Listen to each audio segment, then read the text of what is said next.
Welcome to America Who Died Today. Here, we remember the stars who left their mark on show business and culture. Don't forget to watch the videos till the end to catch all the interesting facts about their lives and careers, and leave your comments. We value your thoughts. Let's celebrate those who may be gone but will always remain in our hearts. Niels Arestrup was a luminary in the French film and theatre world, a man whose life was as complex and multifaceted as the characters he brought to life. Born on February 8, 1949, in Paris, Arestrup came into a modest household, with his father hailing from Denmark and his mother from Brittany. This cultural mix perhaps foreshadowed the depth and nuance Arestrup would later bring to his roles. His formative years were far from easy. After his family relocated to Corbeil-Essonnes when he was 10, they settled in Évry-Essonnes, a public housing project. This transition marked a challenging period in Arestrup's life as he navigated the difficulties of being a solitary child, struggling with school, and ultimately failing his baccalaureate in 1968. This academic failure could have been a stumbling block, but Arestrup transformed it into an opportunity to explore different paths. He took on odd jobs to make ends meet, all while nurturing a budding interest in acting. The turning point came when he discovered Tanya Balikova's acting courses on television. Fascinated, he enrolled, and this decision marked the beginning of his lifelong love affair with the theater. Arestrup's journey into acting wasn't conventional. His debut wasn't immediate or glamorous. He worked his way up through the theater, starting with productions like Pedro Calderón de la Barca's Life is a Dream and Molière's The Misanthrope in the early 1970s.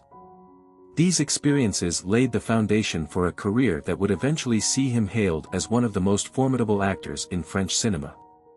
His theatrical roots were always evident, even as his film career blossomed, showcasing his ability to command a stage and captivate an audience.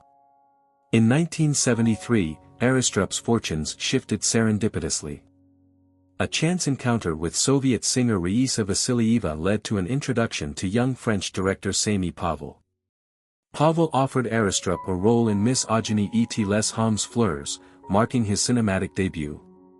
This was a pivotal moment, bridging his theatrical work with the broader world of film. His early roles were an exploration of his abilities, each one contributing to the refinement of his craft. Arestrup's career in cinema was characterized by collaborations with some of the most acclaimed directors.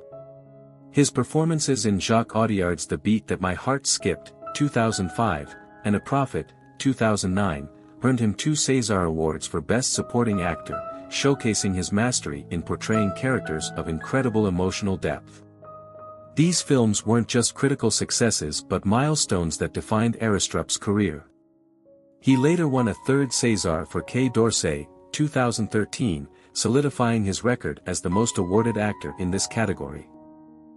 Despite his success in film, Arestrup never abandoned his first love, the theater. Over decades, he performed in a wide array of productions, from classics like Chekhov's The Cherry Orchard and Three Sisters to contemporary works such as Diplomacy and Red. These roles allowed Arestrup to continuously evolve as an actor, challenging himself and delving into complex narratives. In 2017, he won the Globes de Cristal Award for Best Actor in a Play for Acting, and in 2019, he was honored with the Molière Award for Best Actor for Red. His theatrical achievements were a testament to his versatility and enduring commitment to the craft. Arestrup's personal life was as compelling as his professional one. After years of professional growth and personal challenges, he found stability with Isabelle Lenouville, an actress, screenwriter, and author. The couple married in 2012 after a decade together and welcomed twins, a boy and a girl, that same year. This chapter of his life was marked by a sense of fulfillment and balance, qualities that perhaps infused his later performances with even greater richness. As a performer, Arestrup was known for his intense, magnetic presence. Whether portraying a hardened criminal, a conflicted father, or a cunning diplomat, he brought a profound authenticity to his roles. His ability to convey complex emotions without overstatement made him a favorite among directors and audiences alike. Arestrup had a unique gift for embodying morally ambiguous characters, making them both relatable and deeply human. Beyond his acting achievements, Arestrup was a thinker and a philosopher at heart. His early studies in acting with Tanya Balakova were not just about learning the craft but also understanding human nature. This intellectual curiosity was evident in his performances and in the roles he chose, many of which dealt with themes of power, identity, and the human condition. Arestrup's life came to a close on December 1, 2024, in Ville d'Avray, France, after a prolonged illness. He was 75 years old. His passing marked the end of an era for French cinema and theater, leaving behind a legacy that continues to inspire aspiring actors and filmmakers. Arestrup's contributions to the arts were not just performances but lessons in commitment, resilience, and the relentless pursuit of excellence. In reflecting on his life and career, it's clear that Niels Arestrup was more than just an actor, he was an artist in the truest sense. His journey from a modest upbringing to the heights of French cinema and theater is a story of determination, talent, and an unwavering dedication to his craft. Arestrup's work remains a testament to the power of storytelling and the enduring impact of art on the human spirit. Through his performances, he invited audiences into the lives of his characters, making us see the world through their eyes, and in doing so, he left an indelible mark on the world of performing arts. Cullen Hart was a remarkable musician, songwriter, and visual artist who left a lasting imprint on the indie and experimental music landscape. Born on June 14, 1971, in Ruston, Louisiana, Hart's childhood was characterized by constant movement, as his parents, both interior designers, divorced and relocated frequently. This transient lifestyle exposed him to diverse environments and cultures, likely shaping his imaginative and introspective personality. He lived in Alabama, Colorado, Texas, and eventually returned to Ruston during his 9th grade year. It was there that he formed lifelong friendships with future collaborators Bill Doss, Jeff Mangum, and Robert Schneider. These young artists bonded over their shared passion for music and their fascination with unconventional sounds. They were captivated by the experimental works of John Cage, the raw energy of punk rock, and the inventive spirit of 1960s psychedelic bands like the Beatles and the Beach Boys. These influences spurred their early forays into home recording, where they began to experiment with soundscapes and techniques that would later define their careers. Among their first projects was Cranberry Lifecycle, a modest recording effort that displayed their burgeoning creativity. Hart, Mangum, and Doss soon evolved their collaboration into Synthetic Flying Machine, a precursor to what would become the Olivia Tremor Control. In the early 1990s, Hart and his friends co-founded the Elephant Six Recording Company, a collective of musicians dedicated to exploring the boundaries of sound and forging new creative paths. This collective became a hub for like-minded artists and served as a launching pad for numerous groundbreaking acts in the indie music scene. The Olivia Tremor Control, one of Elephant SX's flagship bands, emerged as a leader in blending intricate harmonies, experimental textures, and psychedelic aesthetics. The Olivia Tremor Control's debut EP, California Demise, 1994, introduced listeners to the group's eclectic style. The EP highlighted Hart's talent for crafting complex, atmospheric compositions that balanced accessibility with experimentation. The band's first full-length album, music from the unrealized film script, Dusk at Cubist Castle, 1996, was a more ambitious endeavor. Recorded at Pet Sound Studio with producer Robert Schneider, the album reflected the group's shared love for rich, multi-layered arrangements. Hart's contributions to the project emphasized his preference for avant-garde techniques and abstract narratives, contrasting with Doss's pop sensibilities. Hart's experimental instincts took center stage in Black Foliage, Animation Music Volume 1, 1999, the band's second album. Drawing inspiration from the 1969 White Noise album and Electric Storm, Hart spliced together his bandmates' songs with experimental electronic interludes. The result was a richly textured and cohesive work that received critical acclaim for its innovation. Pitchfork's Paul Thompson described the album as, among the most satisfying psychedelic albums of any decade, praising its ambitious scope and artistic integrity. Despite their creative success, tensions between Hart and Doss began to surface during the production of Black Foliage. Hart's vision for the band leaned toward the experimental and unconventional, while Doss gravitated toward more structured pop elements. These differences, compounded by Hart's early symptoms of multiple sclerosis, led to the band's breakup in 2000. Following the Olivia Tremor Control's dissolution, Hart embarked on a new chapter with Circulatory System, a project that included several former bandmates. Their self-titled debut album, released in 2001, showcased Hart's distinctive style, a fusion of hypnotic rhythms, introspective lyrics, and layered soundscapes. That same year, Hart also released 2 solo albums, Circuits and Silver, both of which delved into musique concrete, further cementing his reputation as an experimental pioneer. Hart's health challenges became more pronounced in the early 2000s, as his multiple sclerosis progressed. The condition, which affects the central nervous system, introduced significant physical and emotional obstacles. Despite these difficulties, Hart remained committed to his art, channeling his experiences into his music and visual projects.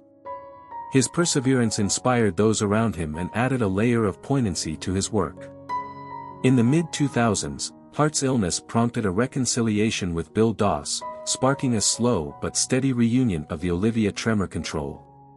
The band began working on new material, although progress was hampered by Hart's health and, later, Doss's sudden death in 2012 from an aneurysm. Despite these setbacks, Hart remained dedicated to completing the album as a tribute to his late friend. By 2019, he announced that the project would be the band's final release, describing it as a 3-sided record that was still in the process of being sequenced. As a visual artist, Hart's talent extended beyond music. He created the iconic album artwork for the Olivia Tremor Control, Circulatory System, and other Elephant Six bands. His visual style mirrored his musical ethos, bold, imaginative, and deeply layered. His artwork was an integral part of the Elephant Six aesthetic, complementing the collective's sonic explorations and further solidifying Hart's role as a creative visionary. Hart's influence extended beyond his immediate circle, inspiring countless musicians and artists in the indie and experimental scenes. His ability to blend accessible melodies with abstract textures created a unique and enduring legacy. His work challenged conventional boundaries, inviting audiences to engage with music and art in new and profound ways. On November 29, 2024, the music world was shaken by Hart's passing at the age of 53. The same day marked the release of the Olivia Tremor Control's first new music in over a decade. The singles, Garden of Light, and The Same Place, featured in the documentary The Elephant Six Recording Company. This bittersweet coincidence underscored the lasting impact of Hart's contributions, as fans and collaborators mourned the loss of a true innovator.